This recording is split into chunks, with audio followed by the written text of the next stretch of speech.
बिस्मिल्लाहिर्रहमानिर्रहीम। सवाल ये है कि सदक़ा फ़ितर क्या है और इसके क्या मसाइल हैं।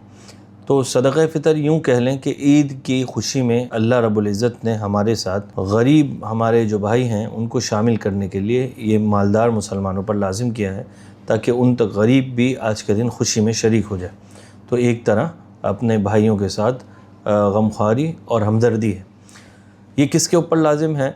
ये हर बालिग मुसलमान जबकि उसके पास ज़रूरत से ज़ायद 52.5 तोला चांदी के बक़दर माल हो। अच्छा, इसके अंदर साल गुज़रना भी ज़रूरी नहीं है, माल तिजारत वग़ैरह 16 चांदी ये ज़रूरी नहीं है। जो भी चीज़ ज़रूरत से ज़ायद होगी वो काउंट होगी और 52.5 तोला चांदी की मक़दार को पहुँचती है तो सदक़ा फ़ितर वाजिब है। किस किस की तरफ से वाजिब है? तो हर बालिग पर अपनी तरफ से और अपने नाबालिग औलाद की तरफ से वाजिब है। जो बालिग औलाद है या बीवी है, वालिदैन है, उनकी तरफ से इंसान पर वाजिब नहीं है, लेकिन अगर उनकी इजाज़त से अदा करता है तो भी ठीक है, अदा हो जाएगा। अच्छा, इसकी मक़दार कितनी है?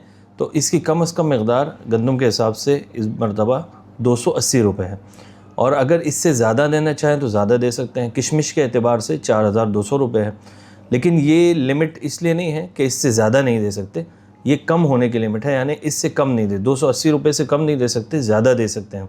किशमिश के एतबार से भी देना चाहते हैं तो 4200 भी दे सकते हैं, उससे ज़्यादा भी दे सकते हैं, उसका इजाफ़ी सवाब मिलेगा।